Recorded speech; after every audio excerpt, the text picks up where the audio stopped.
Hey, Fanboy Nation. This is your pal Daffy Duck, and you're watching. We're watching Fanboy. Fanboy, etc. Fanboy Nation. Dot, I assume Tom.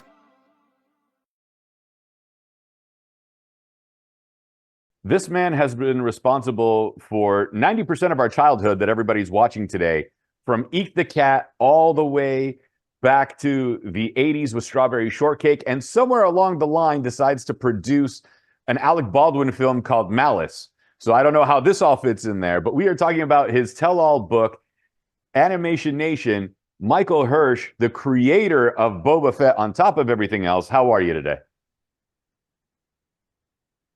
Great, but I have to correct you. I did not create Boba Fett. That's a Lucasfilm creation that goes to George or one of his, great team people. All right. Well, I'm glad for the correction on that. We will blame the PR team for that. Nudge, nudge, wink, wink. Who are listening in on the conversation. They overreached. What I was involved with doing was producing the cartoon that introduced Boba Fett in 1978. Well, with an overreach like that and a list of credentials like yours, I think that overreach could easily be dismissed, especially having produced Beetlejuice and The Adventures of Tintin and everything else. And I know originally you're from Belgium, if I read that correctly. That's right. So correct. And then Tintin was a French story. So was that something personal to you in telling a French story being from Brussels? Yeah, absolutely. So I grew up with French in the house, and as well as English and many other languages, because my father spoke about 7 or 8 languages. And though my parents didn't have Tintin volumes around, I was attracted to it because I had that sort of Francophone background. Probably the first Francophone project that really attracted me was Babar, because I went to the local public library where the librarian was brilliant and would, not only read books to kids, including Babar and all the different Babar books, but she would put on puppet shows with the characters and, engage in conversation. And at that point, I was probably like 4 or 5 and just being introduced to books and loving it. And now here we are talking about Animation Nation, your essentially let's give it the official title, Animation Nation, How We Built a Cartoon Empire. And again, Tintin, Babar, Berenstein Bears, Franklin. I always thought it was Berenstein Bears, Stein, but I'm part of that Mandela effect in this regard. No.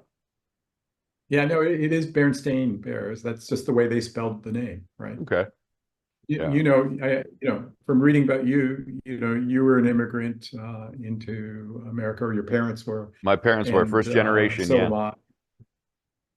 Yep. And so, people's names often got changed at the border, right? They'd come into Ellis Island or whatever place they came in, and their names would be altered. Yeah. How significant is that for you, being the son of immigrants and going into the arts? Because usually immigrant kids are forced into into STEM. We'll use the modern term instead of applied sciences, but STEM. Engineering, science, technology, medicine, etc. And here you are in the arts instead and creating art for children. So it's an interesting story because how I got there. Yes, my parents would have preferred if I was in one of the professions, including STEM would have been fine. And in fact, I was going to a high school in New York City that streamed math and science interested kids. So I was proficient in math and science. I was a STEM person. And, what happened was my very good friend, corrupted me by saying one day, why don't we cut classes and we'll go see a film festival that's happening at Hunter College, which was near my high school. And basically, that's what we did. We went to see a festival of underground American films, and I fell in love with the genre, started to make my own films, and basically was hooked and continued doing it in college, right? And was inspired to do this. And in terms of STEM, I've been very fortunate in my career that I've been able to produce a few STEM shows. The first was one that was on Disney Channel called The Edison Twins, where a pair of teenage kids solve problems using science and math, right? So it was kind of an early MacGyver. And the second one was Magic School Bus, which was published and co-produced with Scholastic Publications, was a fantastic property that introduced a lot of kids, particularly preschoolers, to early science, right? And then I also did Cyber Chase, which is a show that teaches kids math. And both Magic School Bus and Cyber Chase were on PBS. Yeah, you've had this illustrious career, and you're one of those people, we know your work more than we know your face. And, Right. something tells me you prefer to be known for your work than a public persona. How exciting is it when people realize who you are after meeting and go, oh my God, you did this cartoon and that, like you mentioned a handful right now, and the ones we mentioned in the past, and they just light up like being children, but they're in their 30s and 40s now. Yeah, it's a great sort of reward. It's a great event because, when you're in the background, you're not getting that sort of response from the public, But when you meet somebody and they say, they start to sing the Care Bear Countdown song, or they start to sing the Franklin theme song, or any other theme song, or the Roly Poly theme song, they're all my favorites, right? All those theme songs. But by the way, that's one of the big changes in the industry. Like theme songs used to be, you would be what brought a kid to the TV screen. You might be in the kitchen getting your cereal or a snack, but you'd hear the theme song of the show you're waiting for, and you'd run into the TV and and sit down and watch it. But in today's streaming world, often you can just skip the intro, right? Which you couldn't do back then. So it's kind of an interesting change. So I think great theme songs, great openings are almost a thing of the past, or slowly becoming a thing of the past. Yeah, I still like that. And it's like when I watch fights, and if I've recorded them, I'll still watch the ring entrance and the tail to tape. And with old cartoons, I'll still watch, the Woody Woodpecker theme from the 1940s on to what's ever coming out now. And the fact, like, since you've worked with Disney before, the X-Men 97, how they revamped the 1990s cartoon theme for a modern time. So I still love that introduction, but I'm an old man, so it's obviously different for myself. And But for there me, are, you're a young man. Robert, you're a young guy to me. well, Michael, you still have all your hair, so I'm 100% jealous. So you're younger than me in my eyes. um, when you see the modern trend shifting, like you said, the theme song is fading away. Aspects of storytelling are fading away. We drop every episode at once versus a slow weekly burn. We'll order 10 episodes instead of 63 episodes. How much more difficult is that as a storyteller to see how the characters will progress, where you get week to week reactions and you could revamp versus here's all 13 episodes at once. You like it, you don't, you don't. Yeah, it's interesting. I think we're just learning. We're still learning some of the changes, right? And the episode orders or the episodic orders are still coming down, right, rather than up, because the streamers are making premium television. So they'll spend more per show than what we would have been budgeted for, 10, 20 years ago. They've stepped it up, and there's, shows are generally very high quality in production. And when you produce fewer shows, the good news is that the writing can be more, in a sense, fresh and original. Because if you're going to drop all, let's say, 8 episodes or 10 episodes at one time, it isn't like you've got 26 episodes that are spread out over 26 weeks or the whole season, so that, you might have shows that are similar to each other, right? If you're dropping 8 to 10, you don't want them to be similar. So I think there's going to be more variety in the storytelling, more freshness in the storytelling, sparked by the fewer orders. And we used to see this if you were a fan of, say, British comedies, or, where in Britain, famously, they would get short orders. Whereas in the US, you'd get 22 half hours in a year for a primetime show, or 26. And in Britain, they would order, 4, 6, 8 episodes of something. So they could really work them. And because you're getting that small order, you really have to make sure that each one is distinct and deals with a different kind of theme and subject matter. So in a way, we've moved to that, what I'd call British style of TV series ordering. Is that a hindrance or a help to a modern audience? Well, I think it gives the audience a more diverse show. When if they fall in love with the show, they're going to get a lot more variety in the episodic than they used to, right? Because the pressure of writing, if you think about it, like 20 half hours, or frankly, in the old days of animation, we might have to do 52 half hours or 65 or 40 half hours in a season. And so the storytelling might start to get very, duplicative, right? Because you've got to crank it out, right? When you've got the shorter orders, in a sense, there's more room for art and artifice. And, mentioning diversity, especially with us being in June right now, leading into July, there are the parents that are concerned, and will use the word agenda as some of the more, people right-leaning will say, being pushed into kids' programming. Yet it's always seemed to have been there. Is it more blatant? Not, I don't want to say blatant. Blatant is the wrong word, but more obvious or more kind of shoehorned in instead of naturally letting the story progress in that regard? Well, because in kids' television, we were ahead because we always had to be conscious of, the kinds of pro-social aspects of, you're bringing up children, you've got to get them ready for this society, right? And so to some degree, I think children's programming was ahead of a lot of prime time programming. And I think that continues to this day. I don't feel that it was often shoehorned in. I think that it really just had to do with, because what inspires the animation writers, what inspires them is something that's happening to their kids, or something that happened to them as kids, or something they see with their, friends and other family members, right? And so there is a reality based to all this storytelling. And so I don't think it's really been, a big issue in terms of how it's been shoehorned in. I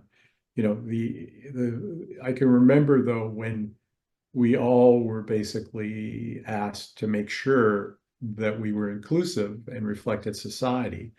And when you think about it, who doesn't want to represent the audience that you're making something for? So it was really it was a good moment for kids television, but I think it's been a positive, and I just don't see it as ever having been, I can't think of a show that was just, successful and also over the top. Yeah, I think it was something that needs to be asked because no one ever brings it up, and it's, just two Right. people arguing either side without having a discussion about it. So having been in the industry and created so much, you're the right person to ask. Yeah, no, I think it's a good question, and I've never been asked that question before. So, you're a champion.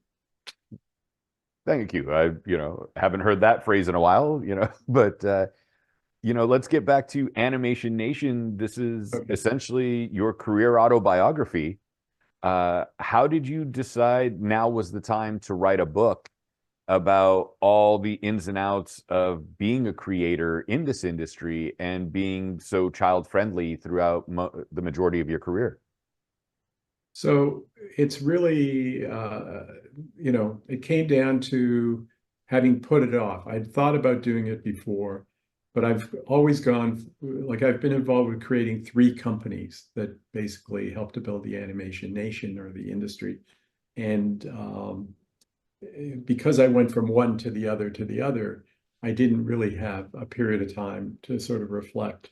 So the pandemic was key because all of a sudden, I was still working. I still had the most recent company called Wow Unlimited Media that I was running, but now I had more time because I was no longer jumping on a plane. I was no longer, going on vacation. So that extra time is what gave me the impetus and the sort of freedom to do this, because it's an interesting process, right? Thinking about your life, and in my case, going back to childhood and recreating some key moments and what was, I thought, influential, and where I felt really thankful for experiences that I had as a young person, and also wanting to inspire the next generation of creators with opportunity and insight into how to build an industry, build a company, build a career. And that also leads us to Nelvana, and I hope I'm pronouncing it correctly. Well, the interesting thing is there never was an official pronunciation. So some people said Nelvana, some people said Nelvana, and then other people just called us nerve endings. And curious fact, we had to give permission to Nirvana because some people would pronounce it Nirvana, particularly people from Japan because they often pronounce L's as R's. But we had to give them permission to get a trademark with the name Nirvana because we were Nelvana and it was too close. So we did. And with that and the creation of this company and the animation style and animation being far easier to produce now, it's not hand drawn the way it was, when I used to watch it as a kid. It's not Right. Funimation where I'm sorry, not Funimation, Filmation, where they reused cells all throughout the 70s and 80s, and then just, Right. He-Man and, She-Ra and whatever were used from some of the earlier shows that they produced. How watching the evolution of animation change from hand-drawn and reusing cells to now instantly creating on a sketch pad, a digital sketch pad, how much more freeing is that for you as a creator? Well, what it really did was allow us to produce more because the limit on what you could produce was always how big a team you could put together. And in the early days of animation, it actually cost us as much when we painted in Canada as well as because I'm Canadian based and we did a lot of our production work around the world, but we did a lot in Toronto. And in the early days, we did it all in Toronto. And it cost us just an equal amount to animate a show as it did to paint the show. So that was kind of crazy, right, when you think about it. So the digital tools have really just helped us, make the cost more efficient, helped us to essentially make more shows because of that, because of time, and also make shows that have more and more production quality. Now, interestingly, when we built Nelvana, our challenge was there was no animation industry in Canada. The animation industry in the US was in a very weak moment or a very poor moment. Hanna-Barbera, which, made some great shows, but they had reached a point where they were just controlling 90% of the animation in the US and doing it all overseas at a very low cost, low animation count. So you didn't have a lot of animation in those shows.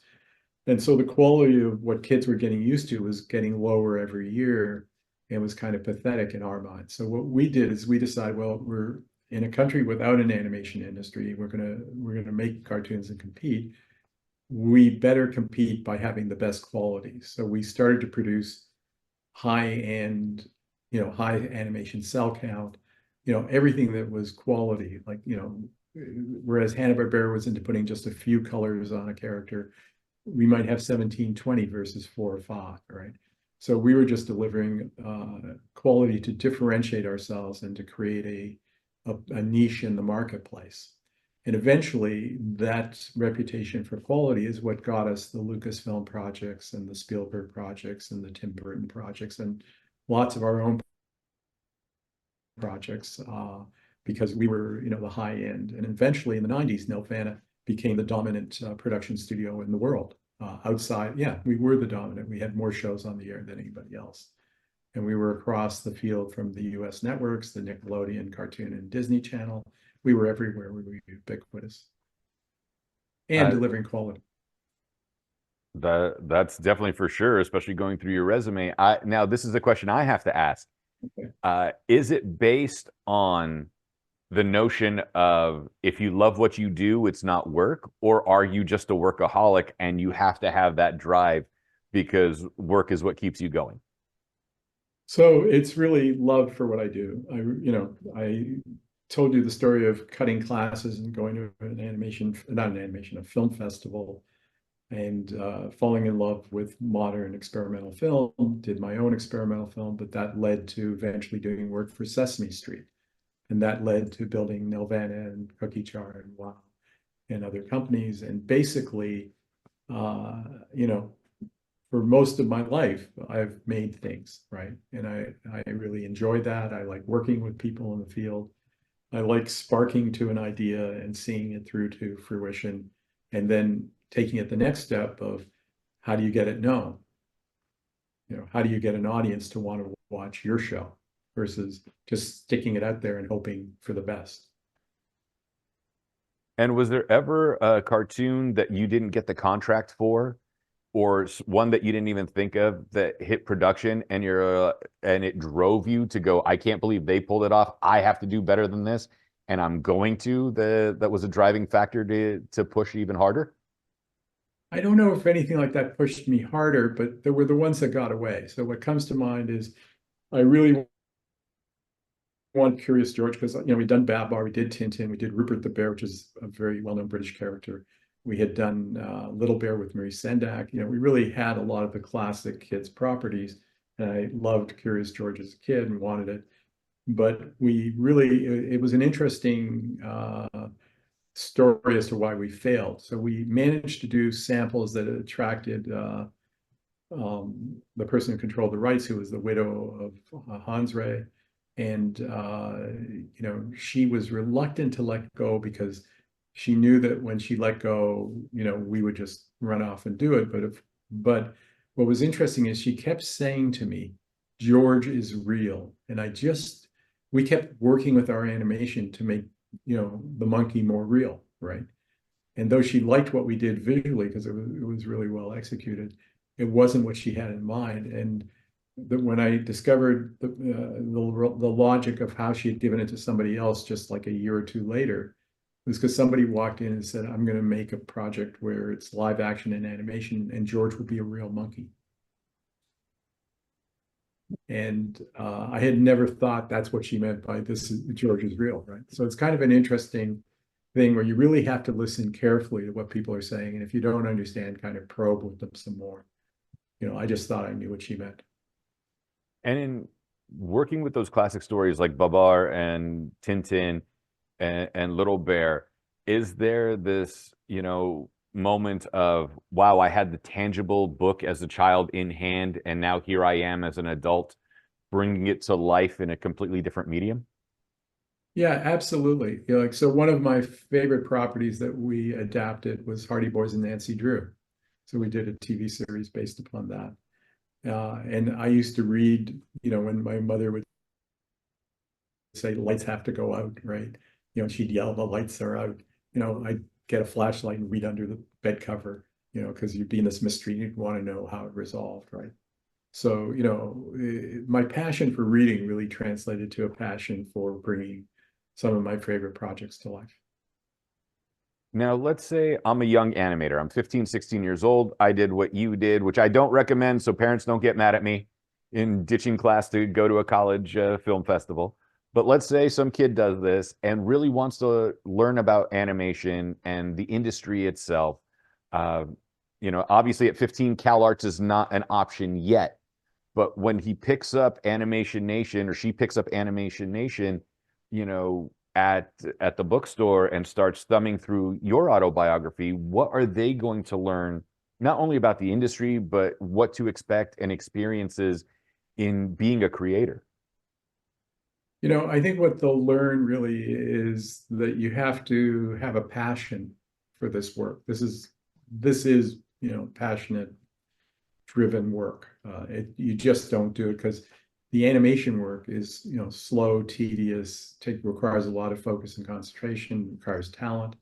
So you've got to love what you're doing. Right? That's the first thing. I think the second thing is never give up. You may not be the world's best day one, but if you keep at it, you're going to get better and better. And I think the third thing they'll learn is that it's important to make things that are great, it's not enough to just make something. You've got to make great stuff. Now, having said that, the kids today are entering a different world.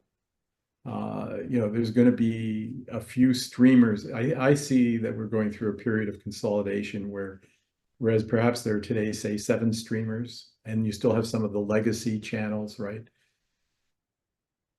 Like Nickelodeon Cartoon and Disney, et cetera, and you have them on a global basis. Eventually, most of the industry is going to be run by 3 or 4 streamers after some period of consolidation. And they're killing the legacy business. So that's happening pretty fast. So they're going to move into a world that's shrinking and not growing. So that's the first thing. But there is this thing called YouTube that creates tremendous opportunity for young creators. So, the 15-year-old today, I think, can really succeed best if they start just doing their own thing, their animation for a channel they start on YouTube. And they can build up a large following, and they can start generating money if they get enough viewers, right? And there are a lot of kids who have done that, right? There are, a lot of the creators are beginning their careers just making what they want to make, reflecting their thoughts, and having a different kind of animation experience where they're doing the whole thing. And as they succeed, if they are, sort of earning income, what you see is they'll start to hire friends and other people, and they'll start to, become a little studio. And so the business evolves in a different way, right? Because there never was a channel like YouTube before. And really, there is no other such channel where you could have content of a certain, that's a minute, 5 minute, 10 minute, whatever length you want to do, and where you curate it. You don't have to go to somebody and say, "Oh, here's what I've done. Would you put it on your channel?" You can put it on. You create your channel, you put it on, and you can make it into something very successful. You just have to look at the success in live action of Mr. Beast, right? Like there's huge success in this field, and there's some very successful people working in animation on YouTube too. And they started often when they're, 12, 13, 14, 15, you start young and you build it up. So it's a bit like, I think it's a little more like the music industry, where the tools exist and where you can make stuff yourself and you can build, you have a different career path. In my case, when I started, if you wanted to do animation, if you did it yourself, it might take you 10 years to make a half-hour special. But if you built a studio, you could do it in a reasonable period of time. You could do a series, and you could do feature films and bigger projects. Today, you can actually do a lot of that, by yourself. Would you also recommend that they go back and watch older cartoons? MeTV is launching MeTV Tunes or MeToons. I don't want to, but it's one or the other. And they're showing essentially what Cartoon Network had started off and what Boomerang eventually became. And now here we are going back to, like I said, the old Woody Woodpecker cartoons, I believe up until most of your work in the 80s and early 90s. Is that a great way to learn about animation in seeing what the individual cells looked like or the storytelling of the time looked like in 8-minute bits versus, what we're getting today from the streamers? Yeah, I think it's definitely, you can't lose by seeing what came before you, right?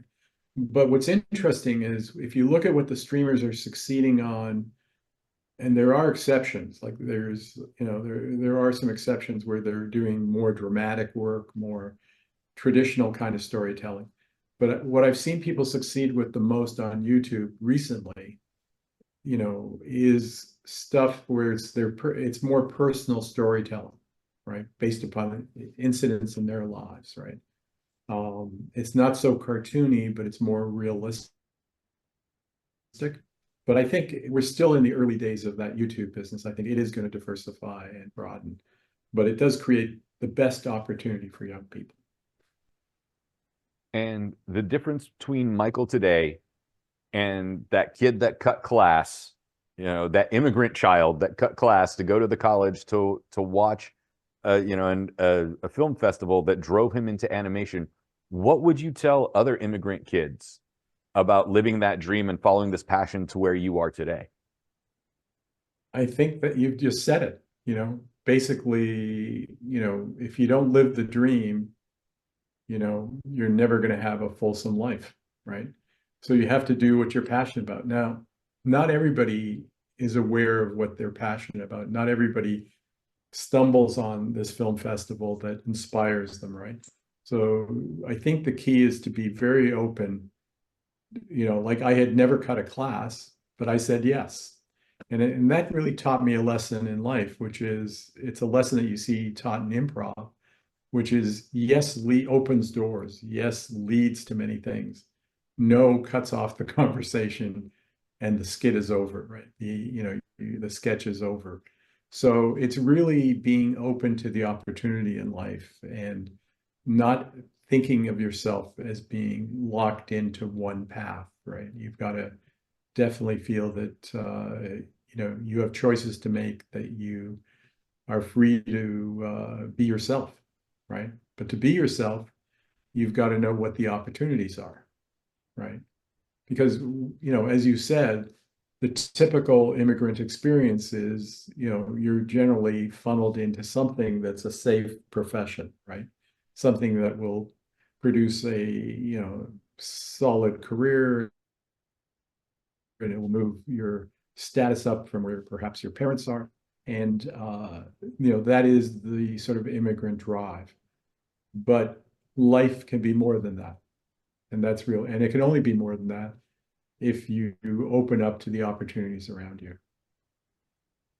I love it. Michael, thank you so much for your time today. Animation Nation, how to build a cartoon empire, and also your official website, nelvana.com for Nelvana. Nelvana, pick your pronunciation, since, as you told me, there isn't an official one. Just an incredible aspect.